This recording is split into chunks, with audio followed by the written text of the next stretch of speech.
everyone, welcome to Faraji's Online School BD. তো আশা করি তোমরা সবাই ভালোই আছো এবং আশা করছি তোমরা WH সেন্টেন্স তৈরির আমার প্রথম ভিডিওটি দেখেছো এবং আজকে আমাদের আলোচনার বিষয় হলো WH কোশ্চেন্স মেকিং। এখন WH কোশ্চেন্স কোন কোশ্চেন্স গুলো মেকিং করব? আজকে আমরা ইনডিফাইনাইট যে সেন্টেন্স গুলো আছে, প্রেজেন্ট ইনডিফাইনাইট, পাস্ট ইনডিফাইনাইট এবং ফিউচার ইনডিফাইনাইট যে সেন্টেন্স গুলো আছে, প্রেজেন্ট ইনডিফাইনাইট, পাস্ট ইনডিফাইনাইট এবং ফিউচার ইনডিফাইনাইট টেন্সের যে আলাদা আলাদা সেন্টেন্স গুলো আছে সেগুলোর আমরা WH কোয়েশ্চেন তৈরি করা শিখবো। ঠিক আছে, এগুলোর আমরা ইন্টারোগেটিভ করাও শিখবো, নেগেটিভ করাও শিখবো, মানে একটি ভিডিওর মাধ্যমে তোমরা simple, negative, interrogative, negative interrogative, WH interrogative এবং WH নেগেটিভ ইন্টারোগেটিভ সবগুলোই শিখবে খুব সহজেই। ঠিক আছে, তো আশা করি ভিডিওটি তোমরা খুবই মনোযোগ সহকারে দেখবে আর এই ভিডিওটি খুবই গুরুত্বপূর্ণ, এত বেশি গুরুত্বপূর্ণ যে তোমরা এটা দেখলেই বুঝতে পারবে। তাই ভিডিওটি একদম তোমরা স্কিপ করবে না, পুরো ভিডিওটি দেখে যাও এবং মজা করে আনন্দ সহকারে ইংলিশ শেখো। ঠিক আছে, তো শুরু করছি। দেখো, সিম্পল সিম্পল কি? প্রেজেন্ট ইনডিফাইনাইট, এই যে প্রেজেন্ট ইনডিফাইনাইট টেন্সের simple. I am a student, এখানে মূল ভার্ব হিসেবে আমি ভার্ব টু বি কে নিয়েছি। ঠিক আছে, ভার্ব টু বি ভার্ব গুলো কি ছিল? অ্যাম, ইজ, আর, ওয়াজ, ওয়্যার। ঠিক আছে, এখানে দেখো সিম্পল হিসেবে আমি নিয়েছি আই অ্যাম আ স্টুডেন্ট, আমি একজন ছাত্র। ঠিক আছে, এখন দেখো এটা past indefinite, I was a student. এখন অ্যাম ভার্বের পাস্ট ফর্ম কি? ওয়াজ, আই ওয়াজ আ স্টুডেন্ট। এবং অ্যাম ভার্বের ফিউচার ফর্ম কি? I will B. আমরা সবাই জানি সিম্পল ফিউচার ইনডিফিনিট টেন্স হচ্ছে I will B a student. এই যে অ্যাম, ইজ, আর এর বি বি ফর্মটা, এগুলো তো ভার্ব টু বি এর অংশ, তাই সরাসরি এখানে ভার্ব টু বি এর বি এসেছে। ঠিক আছে, আর আমরা সবাই জানি ফিউচার নির্দেশকারী, ভবিষ্যৎ নির্দেশকারী শব্দ হচ্ছে উইল। এটা ফিউচার টেন্সে মাস্ট লাগবে, অবশ্যই দরকার, মাস্ট বি, এটা দরকার। ঠিক আছে, এখন দেখো I will B a student.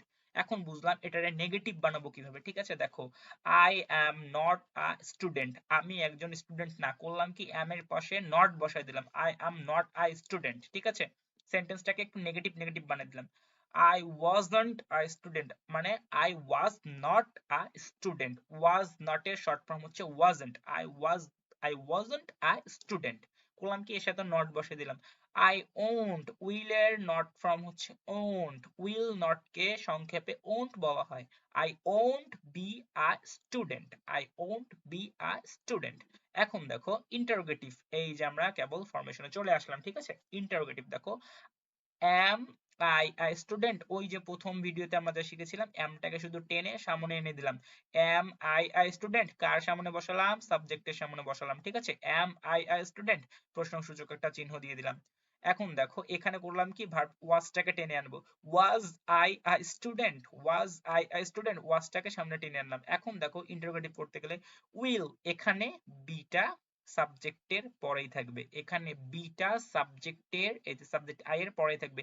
এখানে তো সাহায্যকারী ভার্ব হিসেবে উইল আছেই, যেহেতু ফিউচার ইনডিফাইনিট টেন্সে, শুধু ফিউচার ইনডিফাইনিট না, যে কোনো ফিউচার টেন্সে উইল সাহায্যকারী ভার্ব হিসেবে আছেই, তাই এখানে বি যেমন আছে, যেখানে আছে সেখানেই থাক। আমরা শুধু উইলটাকে টেনে সামনে নিয়ে আসবো। করলাম কি? উইলটাকে ধরে ছ্যাঁচড়ায় কান ধরে টায়না সামনে নিয়ে আসে বসাই দিছি। হলো কি? Will I be a student, be be এর জায়গাতে আছে। ঠিক আছে, দেখো বি কিন্তু সাবজেক্টের মানে এই পাশে আছে। ঠিক আছে, সাবজেক্টের পাশেই সে আছে, সে তার জায়গা ত্যাগ করেনি, তার জায়গা ত্যাগ করার কোনো দরকার দেখতেছি না। ঠিক আছে, কারণ তার কাজ উইল করে দিছে। এখন দেখো আমরা শেষে একটা তোর প্রশ্নসূচক চিহ্ন দিয়ে দিতেই হবে, সেটা দিয়ে দিলাম। এখন দেখো নেগেটিভ ইন্টারোগেটিভ, এই ইন্টারোগেটিভ যে সেন্টেন্সটা, এটাকে আমরা না বোধক বানাবো কিভাবে? ঠিক আছে, এই ইন্টারোগেটিভ সেন্টেন্সটাকে না বোধক বানানোর জন্য এম এর জায়গাতেই থাকবে, এখানে দেখো এম আছে, এম এর জায়গাতে থাকবে, আই এর জায়গাতে থাকবে। এই আই এর পরে নট বসিয়ে দেবো। এম নটটাকে লেখা হয় এভাবে, আবারও বলতেছি এম নটটাকে লেখা হয় এভাবে, তাকে আই এর পরে বসানো হয়। ঠিক আছে, আই এর পরে বসানো হয়। Am I not a student, এটাই একদম সঠিক ফ্রম, ঠিক আছে? এইটার বাইরে তোমরা কেউ যেও না, এটা একদম সঠিক ফর্ম, ঠিক আছে? Am I not a student, এই যে একটা প্রশ্নসূচক চিহ্ন, শুধুমাত্র লাগাই দিলাম কি সাবজেক্টের পরে নট দিলাম। এইটা খুব মনে রাখো, এটা খুব ভালোভাবে মনে রাখো যে এম এর ক্ষেত্রে সাবজেক্টের পরে নট হয়। বাকি সবগুলো ওয়াজ এর সাথে নট বসে হয়ে গেছে ওয়াজন্ট আই এ স্টুডেন্ট। এখানে তো আমার ওয়াজ আই নট লেখার আমরা কোনো দরকার দেখি না, অথবা এটাও দরকার দেখি না, was not I a student কোনো দরকার আছে? কারণ আমরা তো ওয়াজ ওয়াজ নট নট এমড, আমরা আমরা জানি এম নট এন্ড, কিন্তু এখানে এম এর সাথে নট আলাদাভাবে বসে, কিন্তু ওয়াজ এর সাথে ওয়াজন্ট লিখলে কোনো সমস্যা নেই, উইল এর সাথে ওন্ট লিখলেও কোনো সমস্যা নেই। তাই আমি করছি কি, ওয়াজ এর সাথে নট বসাই, সেটাকে সংক্ষেপে নিয়ে আসছি, ওয়াজন্ট আই আ স্টুডেন্ট।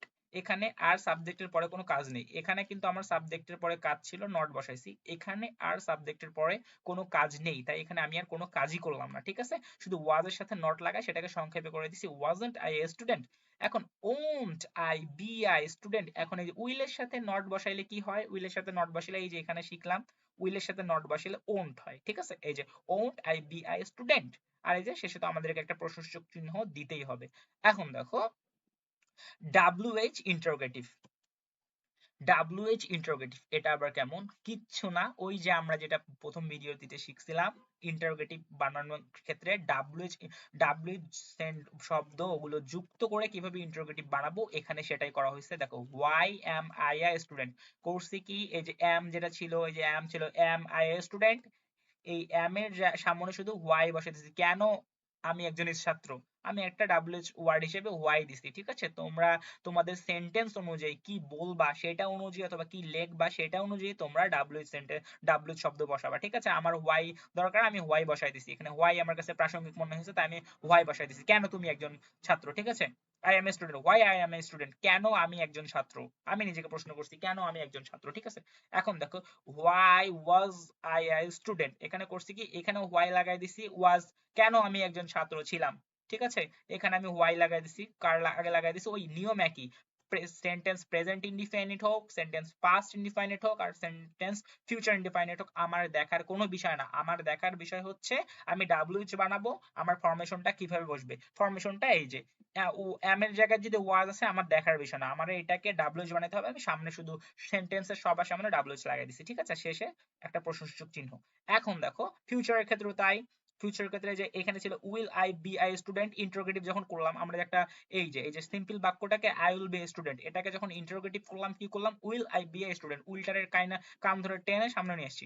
আর এখন যদি আমি এটাকে WH ইন্টারোগেটিভ করতে চাই, WH ইন্টারোগেটিভ করতে চাই, তাহলে করব কি, সামনে একটা প্রাসঙ্গিক WH শব্দ বসাই দেবো, এখানে আমি হোয়াই দিছি, ঠিক আছে? Why will I be a student.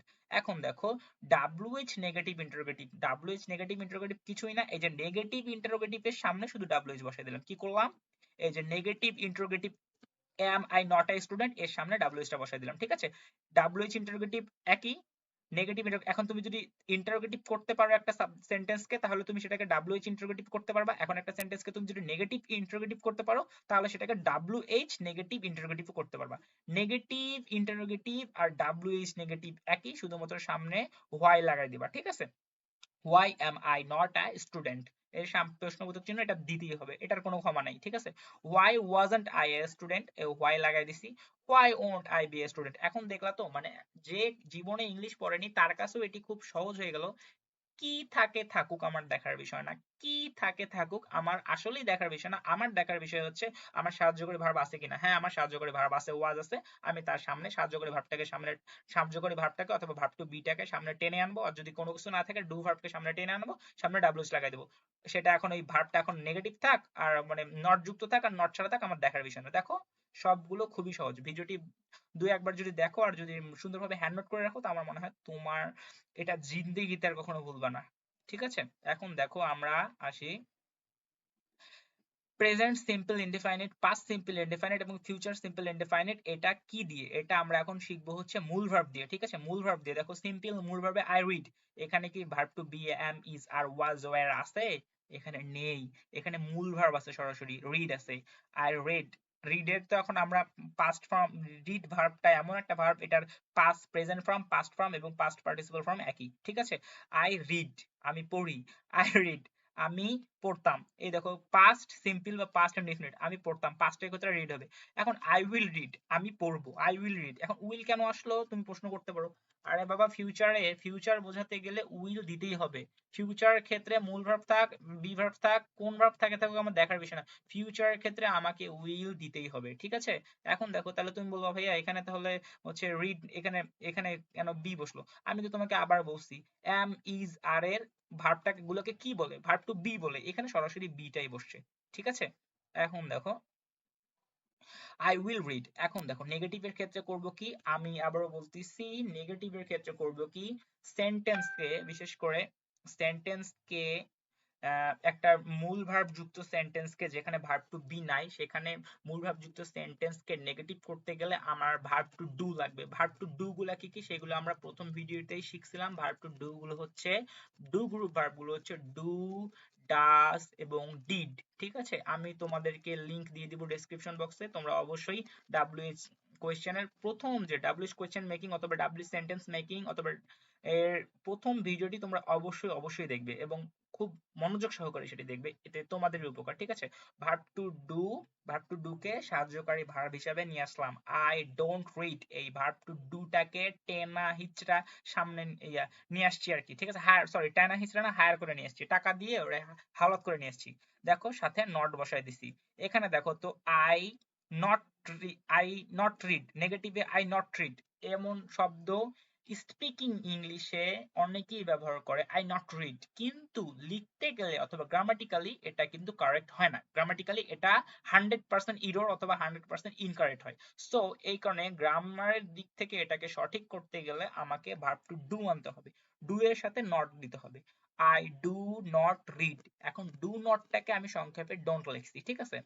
I do not read, এখন সাহায্যকারী ভার্ব হিসেবে কি একটা মূল ভার্ব যুক্ত সেন্টেন্সকে নেগেটিভ করতে হলে ভার্ব টু ডু কে সাহায্যকারী ভার্ব হিসেবে আনবো এবং সেটার সাথে নট লাগাই দেবো, আই ডোন্ট রিড। এখন এখন ভার্ব টু ডু এর পাস্ট ফর্ম কি, ডিড, ঠিক আছে। এখন এখানে হবে কি তাহলে, আই ডিড নট রিড, এই ডিড নট রিডটাকে আমি ডিড লিখছি। এখন তুমি বলবা ডিড নট এখানে কেন বসলো, এখানে ডু নট এখানে ডিড নট। আমি তো বলছি এই নিয়ম এইটাই, এখানেও তো সাহায্যকারী ভার্ব এটাকেও তো নেগেটিভ বানাতে গেলে পাস্টে করছি, প্রেজেন্টে করছি আর ফিউচারে করি, কখন করি করি বা তো কখন করছিলাম করছিলাম বা কখন করব করব, এটা দেখার বিষয় না। দেখার বিষয় হচ্ছে এটাকে আমার নেগেটিভ বানাতে হবে। এখন যেহেতু এখানে ভার্ব টু বি নাই, তাহলে এটাকে নেগেটিভ বানাতে গেলে আমার ভার্ব টু ডু আনতে হবে। ভার্ব টু ডু আনলাম, এই যে ভার্ব টু ডু টাইনা হিচড়া নিয়ে আসলাম, ভার্ব টু ডু এনে আমি এখানে ভার্ব টু ডু এর এখানে যেহেতু পাস্ট আছে, আমি কি বলছিলাম, মোডাল অক্সিলারি মানে সরি, আমি বলছিলাম যে হচ্ছে সাহায্যকারী ভার্ব গুলো নিজে এসে মূল ভার্বকে অক্ষত রাখে এবং মূল ভার্বের যে বোঝাগুলো আছে সে নিজের কাঁধে নেয় এবং মূল ভার্বকে সে পরিবর্তন হইতে দেয় না। দেখো এখানে আই রিড আছে, তুমি বলবা এইটাও তো পাস্ট ফর্ম। আচ্ছা এখানে যদি থাকতো আই প্লে, এখানে যদি থাকতো আই প্লে, আই প্লে, তাহলে এখানে কি হইতো, আই প্লে কোনোদিনও হইতো না। এখানে মানে এখানে কি হইতো, আই প্লে কখনোই হইতো না, এখানে হইতো কি আই প্লেইড, ঠিক আছে। আই প্লে, প্লেইড, কারণ প্লে ভার্বের পাস্ট ফর্ম প্লেইড। এখানে দেখো আই ডিড নট রিড, এখন তুমি বলবা এইটা কি পাস্ট ফর্মে আছে না এটা প্রেজেন্ট ফর্মে আছে, এটা তখন প্রেজেন্ট ফর্ম হয়ে যাবে। কেন, কারণ এখানে ডু সাহায্যকারী ভার্ব নিজে এসে পাস্ট হয়ে গেছে। এখানে দেখো ডু ভার্বটা এখানে পাস্ট, এটা যেহেতু এটা পাস্ট সেন্টেন্স তাই ডু ভার্বটা এসে এখানে পাস্ট হয়ে গেছে। ডু ভার্বটা পাস্ট হয়ে যাওয়ার কারণে ডু ডিড হয়ে গেছে। আর একটা তো যেহেতু এটা নেগেটিভ সেন্টেন্স তাই নট আমাকে দিতেই হবে, তাই ডু নটকে আমি সংক্ষেপে ডিডন্ট লিখছি।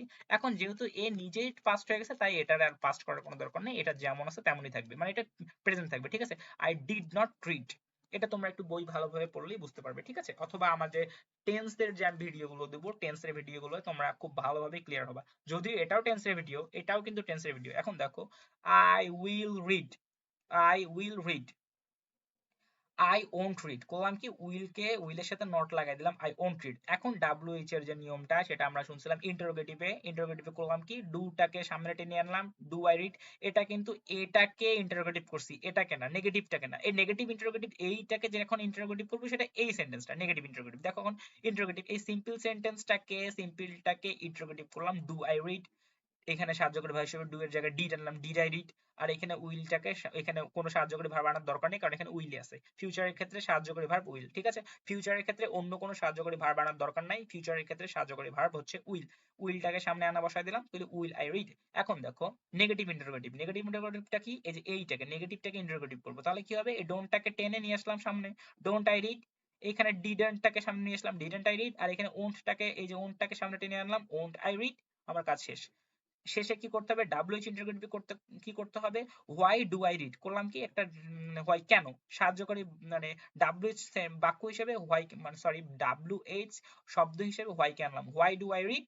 ঠিক আছে, এখন হোয়াই ডিড আই রিড, এখন হোয়াই ডিড আই রিড, ওই হোয়াইটাকে সামনে আনলাম, এই যে বাক্যটা আবার এইটারে, এই যে ইন্টারোগেটিভটা এটার সামনে শুধুমাত্র ডাব্লিউএইচ লাগাই দিয়েছি, why did I read, why won't I read, এই যে ওন্ট আই, এই যে ওন্ট, এই যে উইল আই রিড, এখানে why will I read, sorry এখানে ওন্ট হবে না, এখানে হবে will, why will I read. ঠিক আছে, এখন শেষেরটা ডাব্লিউএইচ নেগেটিভ ইন্টারোগেটিভ, যেটা সবসময় সবাই ভুল করে থাকে, ডাব্লিউএইচ নেগেটিভ ইন্টারোগেটিভ, এটা কিছুই না, এই যে নেগেটিভ ইন্টারোগেটিভ যে ডোন্ট আই রিড, এটার সামনে শুধু ডাব্লিউএইচ লাগাই দিলাম, why don't I read, why didn't I read, why won't I read. আমার কাজ শেষ। তো আজকে আমরা প্রেজেন্ট ইনডিফিনিট টেন্স গুলোকে কিভাবে ডাব্লিউএইচ বানাবো, প্রেজেন্ট ইনডিফিনিট টেন্স কে simple, negative interrogative, negative interrogative, WH interrogative, WH plus negative plus interrogative, এই সমস্ত ফর্মগুলো আমরা শিখলাম। তার মানে আমরা একটি ভিডিওর মাধ্যমে টেন্স শিখলাম, এবং টেন্সের প্রেজেন্ট টেন্স শিখলাম, present indefinite tense, past indefinite tense এবং ফিউচার ইনডিফিনিট টেন্স, তিনটা টেন্স শিখলাম। তারপরে শিখলাম হচ্ছে তিনটা টেন্সের যে বাক্যগুলো আছে সেগুলোর সমস্ত ফর্ম, আবার ডাব্লিউএইচ কোশ্চেন কিভাবে বানাতে হয় তাও শিখলাম। তো আশা করি এই ভিডিওটি তোমাদের জন্য অনেক হেল্পফুল হয়েছে, এবং যদি ভালো লেগে থাকে অবশ্যই শেয়ার করবে, আর দয়া করে লাইক দিও, আর চ্যানেলটি সাবস্ক্রাইব করো। তোমাদের সাপোর্ট যদি পাই তাহলে আমি এই চ্যানেলটিতে আরো অনেক অনেক ভিডিও দিতে থাকবো, এবং আশা করি তোমরা সবাই ভালো আছো। সবাই ভালো থাকো, সুস্থ থাকো, খোদা হাফেজ। এবং ফারাজিস অনলাইন স্কুল 3D সবসময় তোমাদের জন্য কাজ করে। সবাই ভালো থাকো, সুস্থ থাকো, খোদা হাফেজ।